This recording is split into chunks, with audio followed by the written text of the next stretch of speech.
달래복합 6강 해설하겠습니다. 먼저 가는 이의 낙지가인데요. 이가 얼마나 유명한지 말해 뭐합니까 여러분. 5,000원짜리 꺼내서 보면 거기에 계시잖아요. 그러면 어떤 내용인지 한번 보도록 하겠습니다. 낙지예요. 여러분 낙자 여러분 다 아는 낙자야. 무슨 낙자예요? 즐거운 락이죠? 그럼 지는 무슨 지자 이거? 뜻지자네. 그러면 즐거운 뜻의 노래겠네. 자, 그러면 성리학자에게 이 선생님께 즐거움은 딱 두 가지 있을 수 있어요. 학문 수양하는 즐거움이거나 아니면 자연 친화, 자연 속에 묻혀서 자기 자신을 수행하는 그런 즐거움일 수 있거든요. 그러면 그 중에 어떤 즐거움인지 한번 보도록 하겠습니다. 지극한 즐거움이 무엇인지. 여파의 정을 품고 그 근원을 생각해보니 얘들아, 내가 여파, 이거는 자녀, 그러니까 남았다 파는 물결이잖아요. 그러니까 남은 물결에 정을 품었대요. 그러면 정을 품은 거니까 여파는 무조건 좋은 거죠. 남은 물결은 내가 정을 품은 좋은 물결이에요. 그러니까 동그라미를 보겠습니다. 그 근원을 생각해보니 이 남은 물결은 어디에서 왔느냐.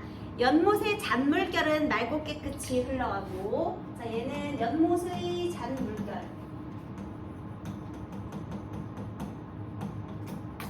맑고 깨끗해서 좋대요. 또 오래된 우물에 그친 물은 다면이 고여있다. 다면하다, 담담하고 깨끗하다, 맑고 깨끗하다 이런 뜻이겠죠? 오래된 우물에 그친 물.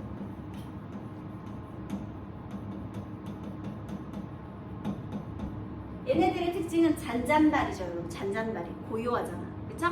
자, 그러면 물은 이렇게 잔잔하고 고요한 특성도 지니고 있습니다. 그래서 지금 화자는요, 지금 굉장히 이렇게 고요한 심리 상태를 드러내고 있어요. 짧은 담에 의지하여 고해를 바라보니, 얘들아, 이 고해가 무슨 뜻이에요? 고는 고통이고 해는 바다잖아. 고통의 바다거든요. 보통 고해다 그러면 무엇을 빗댄 표현이죠? 속세. 속세를 비유한 말이죠. 고통의 공간으로 드러내고 있어요. 그러니까 벌써 이 고통의 바다라는 말 속에서 속세를 뭔가 부정적인 인식으로 드러내고 있다는 걸 알 수가 있고요. 고해를 바라보니 욕심의 거센 물결이 하늘에 차서 넘치고, 자, 얘는 욕심의 물결.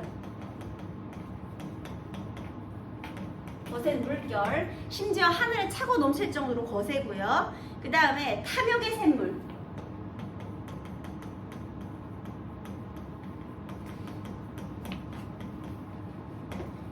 계속 뿜어져 나오니까 그것이 세차게 일어난다. 얘네들은 이제 세모를 내주면 되겠습니다. 여러분, 물에 똑같은 물인데요. 물의 이중적인 속성을 드러내면서 공간 대비를 해주고 있죠. 얘는 어떤 공간이겠니? 자연 속의 삶의 공간. 여기는 속세, 세속적인 삶의 공간. 이렇게 되겠습니다. 그래서 이렇게 자연의 특성을 이용해서 얘기를 하고 있어요. 흐르는 모양이 막힘이 없고 기운차니 나를 알리 누구인가. 얘들아, 얘네들의 흐름이 막힘이 없이 당차라는 거예요. 그러니 얘네가 막 너무 막힘없이 촤르르 흘러가니 그 중에서 나를 알리 누구인가. 그러면 여러분, 이 자연 속의 공간과 속세의 공간은 서로 어떻게 되어 있죠? 얘네들이 하도 거세서 나는 안 보일걸? 지금 어떻게 되어 있어? 단절되어 있는 거죠. 얘네가 너무 거칠어서. 그죠? 나를 알 리가 누구겠는가? 서리법이죠. 그 다음에 평생을 다 살아도 100년이 못 되는데 공명이 무엇이라고 일생에 골몰할까? 자, 그러면 여러분, 공명은 세속적 가치고 이건 중요하지 않다라고 얘기하는 겁니다. 얘도 서리법이고요. 자, 내가 자연에서 이렇게 소박한 삶을 추구하는 이유가 바로 이거예요. 평생 다 살아도 100년이 못 되는데 뭐하러 이런 부질없는 거에 집착을 하느냐. 낮은 벼슬을 두루 거치고 부귀에 늙었어도, 야, 이거 너무 겸손하죠. 낮은 벼슬을 거쳤다. 네, 겸손한 표현이죠. 자, 어쨌든 내가 벼슬을 해봐도 부귀를 누려봐도 남가의 한 꿈이라 황량이 덜 익었네. 얘들아, 남가지몽 아시죠, 여러분? 남가 일몽이라고도 하고요. 뭐냐면 나뭇가지 베고 잠들었는데 거기 밑에서 동굴이 있어가지고 들어가가지고 거기에서 막 이렇게 뭐 부귀영화를 누리고 나와보니 다 꿈이었고 거기를 파보니 개미굴이 있었더라, 뭐 이런 거죠, 여러분. 그 다음에 혹시 여러분, 황량이라는 건요, 황은 노란 거고 량이 혹시 그 조 있잖아요. 조살 할 때 그 조거든요. 그러니까 혹시 너네 한단지몽이라고 들어봤나요? 한단지몽 또는 황량몽이라고도 하는데요. 어떤 사람이 가난하고 벼슬에 이렇게 합격이 안 돼가지고 내 과거에 급제를 못 해가지고 한탄하면서 어디 집에 가서 이제 밥을 지어달라고 했대요. 그래서 이제 조로 이제 밥을 짓는데 그 사이 잠깐 잠이 든 거야. 그런데 이제 그 꿈속에서 얘가 80년 동안 막 높은 벼슬도 갔다가 뭐 배신도 당했다가 막 이러면서 그런 80평생을 사는 꿈을 꾼 거예요. 그러고 나서 꿈에서 깼는데 아직 그 조로 지은 밥이 다 익지도 않을 그런 짧은 시간이었던 거야. 내가 지금 꿈꾼 80년. 그래서 인생의 덧없음을 깨달았다 이런 거거든요. 중요한 건 전부 다 인생의 덧없음을 드러내는 거죠. 내가 지금 화자는 여기에 위치해 있고요. 얘를 부정적으로 생각하고 얘를 긍정적으로 생각하는 건데 왜 그래? 여기는 인생 유상 때문에 인생의 덧없음. 특히 이 인생이라는 건 세속적인 가치, 요게 덧없다는 거죠. 왜냐면 우리 평생 못 살 거니까 가지고 있어봤자 다 놓고 돌아가야 되잖아요. 그래서요, 학량이 덜 익었다. 그 좁쌀이 덜 익을 정도의 아주 짧은 시간이었다. 그러니까 굉장히 인생은 덧없다는 것이고요. 나는 내 뜻대로 평생을 다 즐겨서 천지에 넉넉하게 논일고 강산에 놓으니 사시에 내 즐금이 어느 때 없을 것인가. 그래서 나는 이렇게 자연에서 소박하게 사는데 사계절 내내 즐겁대요. 서리적인 표현을 통해서 만족감을 드러내고 있네요. 또 누항에 안거하며 단표에 시름 없고 얘 지금 어떤 삶의 태도도 드러냈어요. 안 문지족, 안 빈낙도 이렇게 되고요. 그 다음에 세상길에 발을 끊어 자기가 이제 속세와 단절을 했다고 나와 있죠. 명성이 감추어져 은거행위 사허하고 은거하면서 의를 행하니 스스로 만족하고 또 요순지도를 즐기니 요순시대의 도를 즐기니 내 몸은 속이니나 내 마음만은 신선이다. 자신의 삶에 대해서 굉장히 만족하고 있습니다. 진계가 지척이나 지척이 천리로다. 여러분 A는 B, B는 C 이런 표현 방법 뭐라고 해요? 일단 연쇄적 표현이고요. 그리고 또 하나 진계는 속세의 공간이겠죠. 진계가 지척이지만 지척은 천리다. 이건 무슨 소리예요? 속세하고 자연은요 어떤 관계에 있어요? 물리적으로는 지척 아주 가까운 거리에 있지만 심리적으로는 굉장한 거리감이 있다 이런 표현이죠. 그러니까 물리적으로는 가깝지만 심리적 거리감이 느껴진다 이런 얘기고요. 그리고 또 제 뜻을 높이려니 제 몸이 자중하고 일체의 다툼이 없으니 시기하리 누구인가? 뜬구름이 십이 없고 날아다니는 새가 한가하다. 여기서 이제 또 문학의 하수들이 많이 하는 실수가요. 뜬 구름이라는 글자만 보고 자기가 알고 있는 배경 지식으로 문제를 풀면 이제 틀리는 거예요. 보통 뜬 구름 그러면 뭐 방황, 그 다음에 뭐 구름이니까 뭐 해를 가려 그래서 부정적인 의미일 거야 이렇게 생각하면 큰일 나죠. 왜냐면 뜬 구름은 시비가 없대요. 시비가 뭐예요? 다툼이 없는 거잖아. 그러면 뭔진 몰라도 긍정적이구나 이렇게 동그라미를 치고 넘어가야죠. 여러분 뜬 구름은 시비가 없다고 했습니다. 이게 뭐냐? 뜬 구름은 자유롭게 다니는 존재인데요. 자유롭게 다녀도 이 자연은 다툼이 없죠. 주인이 없으니까. 그쵸? 그리고 또 날아다니는 새들도 모두가 여유가 넘치는 한가한 모습이라는 거죠. 그래서 이렇게 자연물을 통해서 그 자연의 삶의 속성을 드러내는 거예요. 남은 생이 얼마런고 이 안이 즐거운가? 그래서 내가 남은 생도 자연 속에서 묻혀서 즐겁게 살아가겠다는 다짐을 드러내고 있는 거죠. 여러분 이게 바로 우리 낙지가였고요. 이 낙지가에서는 특히 물의 대비적인 속성을 통해서 주제의식을 강조하고 있다. 이 부분이 아주 중요한 특징이 되겠습니다. 자연 속에서의 삶이 즐겁대요. 자, 이기철의 청산행을 보도록 하겠습니다. 자, 요거 잘 보세요. 청산행인데요. 손은 들고 떠나갈 미련은 없다. 처음에 미련 없다고 했어요. 얘 지금 어디 있는데 미련이 없대? 며칠째 청산에 와서 발을 푸니. 자, 지금 화자는 청산에 있어요. 청산은 당연히 자연적인 삶의 공간이겠죠. 그렇죠? 그러면 여기에서 며칠 동안 발을 풀었다라는 건 청산에 머물렀다는 뜻이겠죠. 지금 며칠째 청산에 머물고 있어. 얘들아 지금 화자는 여기서 도시에서 지금 청산으로 온 거예요. 그쵸? 자연 속의 공간으로 왔고요. 내가 여기에서 머물다 보니 흐리던 산길이 잘 보인다 라고 했어요. 흐리던 산길이 잘 보인다는 건 처음엔 흐렸대. 청산에 처음 왔을 때 흐렸어 라는 것은 내가 너네 그런 생각 많이 하지. 나중에 뭐 열심히 일하다가 뭐 몇 살 때쯤 은퇴해서 자연에 은거하면서 지내고 싶다. 내가 뭐 자연으로 귀의해서 뭐 그렇게 뭐 농사 지으면서 전원주택 이렇게 뭐 자연과 함께 살고 싶다. 이런 소망을 가진 사람들이 많이 있잖아요. 근데 어떻게 보면 막연한 꿈이지. 내가 막상 여기에서의 삶을 도시에서의 삶을 다 정리하고 자연에 들어가는 것은 쉬운 일이 아니에요, 여러분. 그죠? 그래서 흐리던 산길이 잘 보인다. 처음에는 흐렸지만 내가 지내다 보니 이제 자연에서 어떻게 살아야 될지를 알겠고, 그래서 손은 들고 떠나갈 미련도 없는 거죠. 이제 미련이 없어졌다 이렇게 얘기하는 거예요. 상술이 열매를 주우며 인간을 내려다보고 쓰다둔 편지 구절과 버린 칫솔을 생각한다. 자, 일단 1, 3년 따로 떼어버리고요. 여기부터 또 다시 볼게요. 상술이 열매는 청산에서 주운 거예요. 얘는 자연에서의 삶이죠. 그런데 이것을 주우면서 뭘 생각하느냐면요. 자, 인간을 내려다본대요. 내가 인간을 내려다본대.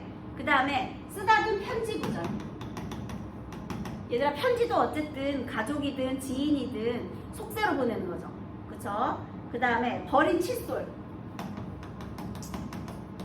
이것들은 전부 다 내가 떠나기 전에 이 속세에서의 문명적인 삶을 의미하는 것이고요. 얘네들은 전부 다 미련을 의미하는 거예요. 내가 이 상수리 열매를 주스면서 지금 얘네들을 생각한 거잖아. 그러면 미련. 속세에서의 미련을 갖게 하는 존재들이에요. 그러니까 처음에는 속세에서의 삶을 한번 생각을 해봤어요. 남방으로 가다 길을 놓치고 두어 번 허우적거리는 여울물. 그 다음에 내가 인가에서 지금 청산으로 왔잖아요. 그런데 올 때 처음에 왔을 때는 어떠냐, 내가 여울물 같은 상태였대요. 이 여울물은요, 남쪽으로 가다 길을 놓쳤대요. 여러분, 내가 처음 왔을 때부터 청산에 적응을 했다? 아니라는 거죠. 얘는 여울물은 남쪽으로 가다 길을 놓쳤죠. 여울물 길을 놓치고. 그러니까 처음 청산에 왔을 때는요, 적응을 잘 못한 거죠. 선생님도 한번 생각을 해봤어요. 내가 만약에 자연에 귀의하게 되면 자연 속에서 묻혀 살면 뭐가 제일 불편할까? 여러분, 뭐가 제일 불편할 것 같아요? 자연에서의 나는 자연인이다 이런 거 하면 뭐가 제일 불편할 것 같니? 일단 전기 안 들어오는 게 제일 불편하겠지, 얘들아. 전기가 안 들어온다는 건 뜨거운 물도 없다는 것이고요, 세탁기도 없다는 것이고, 가스레인지, 전자레인지 당연히 없다는 뜻이 되겠습니다. 그런 게 하나도 없잖아, 그지? 음식 해 먹으려면 불 지펴야 돼, 얘들아. 불 지피는 게 얼마나 어렵겠니? 그래서 그런 거. 그 다음에 밤에 불 켜기도 힘들겠죠. 그래서 쉽지 않을 거예요.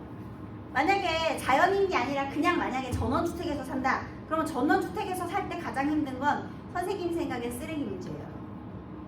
전원주택이야. 그러면 이제 집은 있겠지. 그러면 거기는 쓰레기 내가 다 관리해서 처리해야 되잖아. 우리는 지금 아파트에 막 분리수거 다 잘 돼 있고 하잖아요. 근데 거기는 뭐 자주 수거해가지 않을 거 아니야. 내가 알아서 이렇게 갖다 정리를 해야 될 거 아니야. 살면서 쓰레기 얼마 많이 나오겠니? 아니니? 어쨌든 불편할 거예요. 네. 그래서 처음에는 길을 잘 몰랐대, 어떻게 해야 하는지. 그리고 또 산 아래는 떼까치들이 몰려와 모든 야성을 버리고 들 가운데 순결해진다. 게다가요, 산 아래에 있는 이 떼까치는 무엇을 말하는 거냐면요, 까치 때는 원래 야생의 거친 면을 가지고 있었는데 이 들판, 즉 청산으로 오니까 순결해진대요. 한마디로 야생의 까치도 점차 순결해지는 공간이라는 거야. 그럼 여기는 점차 순결해지는 중. 순결이라는 건 점차 적응을 해가는 중이다라는 거죠. 그죠? 처음에 적응 못했는데 때까치도 적응한대. 야생이 거친 것도 순화된대. 그러니까 이제 내가 적응 못하던 것도 이제 조금씩 적응이 되고 있다는 뜻이 되겠습니다. 그래서 처음에 생각했어요. 미련이 있었고요. 길을 놓쳤지만 지금은 순결해지고 있어요. 길을 가다가 자주 뒤를 돌아보게 하는, 30번 다져두고 30번 포기했던 관습들. 얘들아, 이 관습을 습관으로 한번 바꿔볼게요. 앞뒤를 바꿔서 습관이라 해봐. 그러면 30번 다져두었던 결심은 무엇이었을까요? 자연에 귀의하고자 하는 소망이었겠지. 그런데 그거를 30번 포기했다? 그동안에 너무 쉽게 포기한 거지. 그죠? 그래서 그거 습관처럼 그냥 포기하는 게 습관이 되어버릴 정도로 그렇게 쉽게 포기했다는 거예요. 그래서 내가 여기서 청산으로 오기까지 30번이나 실패를 했었다는 거죠. 그래서 30번 실패했던 경험, 이걸 반성하는 거죠. 왜 그렇게 쉽게 포기했었나 몰라, 이런 거죠. 너네도 맨날 내일표 공부해야지. 아니야, 오늘은 놀아. 내일표 공부해야지. 또 내일 맨날 포기하잖아, 얘들아. 그러지 말라는 거죠. 반성하고 있어요. 또 서쪽마을을 바라보면, 얘들아, 서쪽마을이 여기 인가의 공간이죠. 여러분, 속세의 공간. 나무들의 잔 숨결처럼 가늘게 흩어지는 저녁 연기가 한 가정의 고민의 양식으로 피어오고. 여러분, 여기 잘 보세요. 내가 분명 자연을 귀의하고자 하는 이유가 있었을 거야. 내가 미련이 남잖아. 그래서 서쪽 마을을 다시 봤어. 내가 살던 곳. 그랬더니 나무들의 잔 숨결처럼 흩어지는 저녁 연기. 자, 그러면 이 잔 숨결의 원관념은 저녁 연기거든요. 근데 또 그 저녁 연기는 어떻게 피어오르냐면요, 한 가정의 고민의 양식으로 피어오른대요. 매일매일 저녁을 무엇을 해 먹느냐도 고민이라는 거야. 여러분, 형편이 어때? 먹고 사는 것 자체도 문제가 될 정도로 힘들었다는 거죠. 그러니까 생활의 고통으로 인해서 내가 자연에 귀의하게 되었다라는 걸 알 수가 있죠. 간에 뱉어진, 이게 뭐냐면 이렇게 그 집에 있는 저녁 연기가 이제 오늘 저녁은 또 어떻게 해결하나 하는 게 이제 저녁 연기로 피어오르는 것 같았다는 거죠. 이해됐죠? 그러니까 긍정적인 이미지가 아니에요. 고민입니다. 그래서 생목 울타리엔 들 거미줄 맨살 비비는 돌들과 함께 누워 이 세상을 알아보지 않은 것들과 함께 달리고 싶다. 자, 여기에서는요, 생활의 고민이 있었거든요. 고민의 양식. 그래서 내가 지금 여기에서 들 거미줄과 살아있는 나무에 있는 거미줄과 맨살을 비비는 돌들, 얘네와 내가 함께 이 세상을 알아보지 않은 것들, 얘네들의 공통점이 이 세상을 알아보지 않은 것이거든요. 한마디로 속세의 때가 묻지 않은 거죠. 이 세상이 속세잖아. 속세의 때가 묻지 않았다. 속세와 유리된, 단절된 자연의 존재. 순수한 자연의 존재와 어떻게 살고 싶어? 더불어 살고 싶다.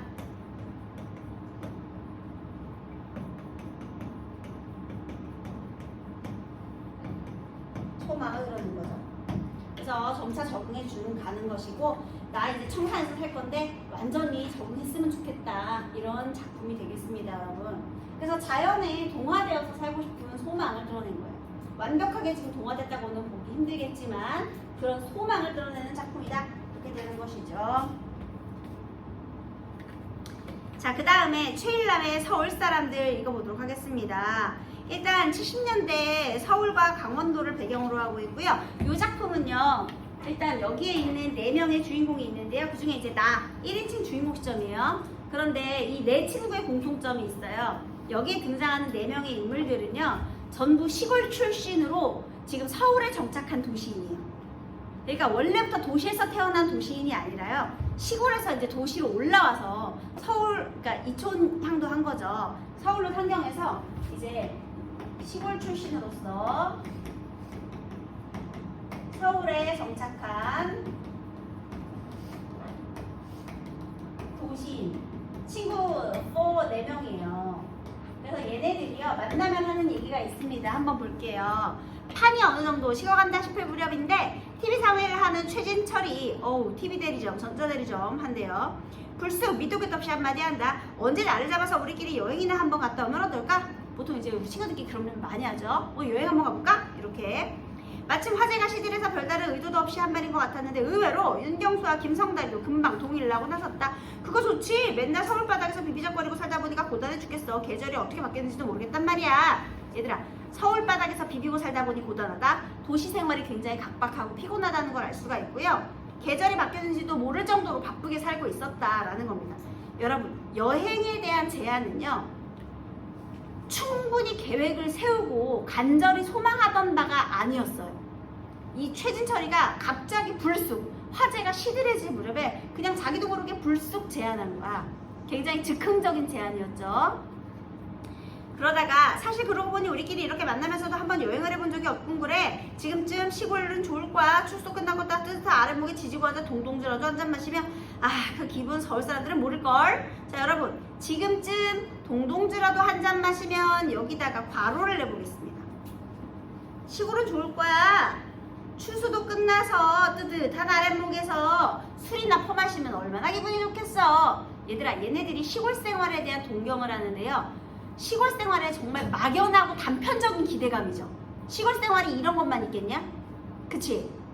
그리고 지네는 추수를 하지도 않았잖아. 지금 도시에 있잖아. 그런데 시골에서 살면 이런 기분을 느낄 거라고 그냥 막연하게 기대하는 거죠. 자기네가 한 것도 아니면서.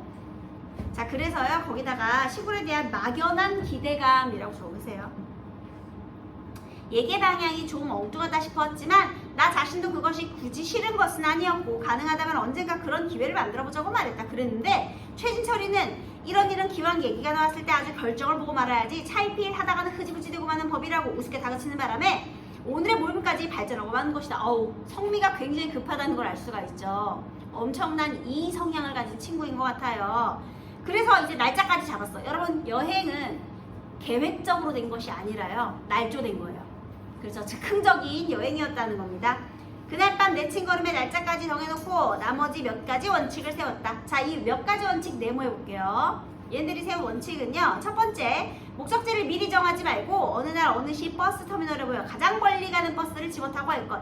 그러니까 즉흥적인 계획인데 첫 번째는 멀리 가는 버스. 한마디로요, 서울에서, 도심에서 가장 멀리 떨어진 곳으로 가자. 이게 바로 자연의 공간이겠죠. 또 두 번째는 짐은 일체 갖지 말고 되도록 빈몸으로 갈 것. 자, 두 번째 제안은요, 빈몸으로 갈 것, 이렇게 되는 거예요. 빈몸이라는 건 뭐냐면요, 내가 지금 도시에서 누리고 있는 어떤 것도 가져가지 말자. 그러니까 오롯이 자연 문화 체험을 하자, 이런 내용입니다. 그래서 그것은 이번 우리의 여행이 도시의 문명이나 잡담 등을 피해서 다만 며칠이라도 깊숙이 자연의 품에 안기러 가는 것이므로 우리가 일상생활에서 쓰던 잡동사니들을 끌고 가지 말자는 의도에서였다. 누군가가 그러나 최소한도 치약 칫솔 따위는 있어야 할 것이 아니냐고 하자 제안자인 최진철이 시골에 가면 왜 돌소금이라는 게 있지 않느냐, 그걸로 닦아야 그런 곳에 간 기분이 나는 법이라고 우겼다.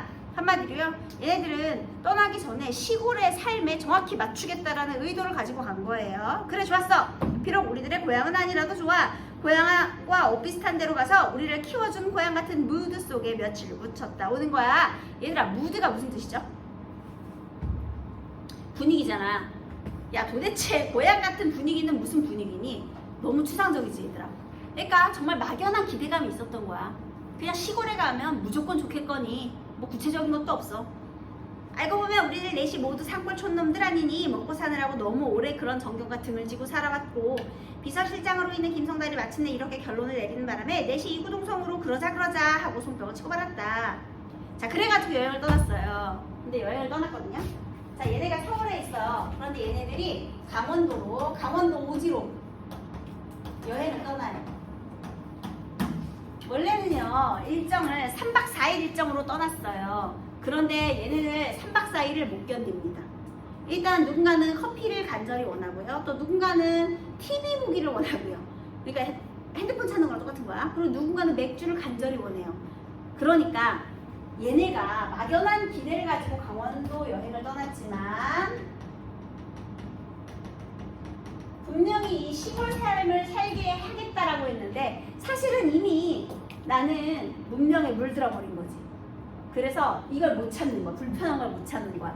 그래서 이게 바로 허위의식을 폭로하는 그런 내용이 되겠습니다. 그래서 이제 못 견디고 돌아오기로 했어요. 중략 뒤에. 서울로 오는 버스 속에서 우리는 너무 말이 없었다. 아까까지만 해도 봐봐. 따옴표 엄청 많지. 신나가지고 막 계획 세웠잖아. 근데 이제 서로 말이 없었어요. 그까지 3박 4일을 제대로 채우지도 못하고 하루를 앞당겨 온다든가 하는 것보다도 달라진 환경 속에 다만 며칠을 견뎌내지 못하고 도망가듯 그 마을을 떠나온 데 대한 부끄러움 같은 것이 있었는지도 모른다. 무교동이나 종로바닥에서 맥주를 마시며 산촌의 정경을 얘기하던 자신들이 얼마나 얄팍하고 배부른 여담이었단가를 느끼는 순간이기도 했는데 이게 바로 뭐예요? 도시인의 허위의식이에요. 그러나 우리는 그런 한편으로 숨이 칵칵 막히는 지점에서 쉽게 빠져나온 것을 다행으로 생각하는 것 같은 안도감을 느끼는 자신들을 대견하고 있었다. 이미 도시 생활에 익숙해진 거죠. 그래서요, 조기 상경을 하게 돼요. 이미 도시 문명에 익숙해졌어요.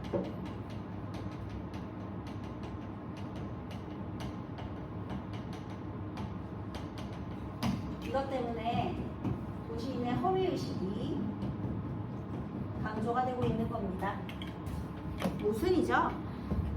그래서요, 우리는 밤늦게 서울에 도착하자마자 그 길로 다방에 들러 커피를 마시고 또 무교동으로 나와 500cc짜리 생맥주를 단번에 꺾어들어 단숨에 들이켰다. 인제 살 것 같군. 그러면서 또 떠들고 웃었대요. 여러분, 여기서 얘네들이 처음 먹은 게 커피랑 맥주라는 것도 중요한 거야. 필수품입니까? 커피 없으면 죽어요? 아니요. 그러면 생맥주, 맥주 안 마시면 죽습니까?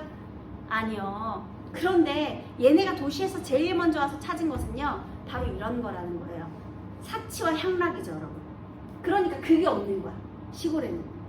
얘네들이 여기서 생존의 문제를 느껴가지고 돌아왔다 그러면 어쩔 수 없지.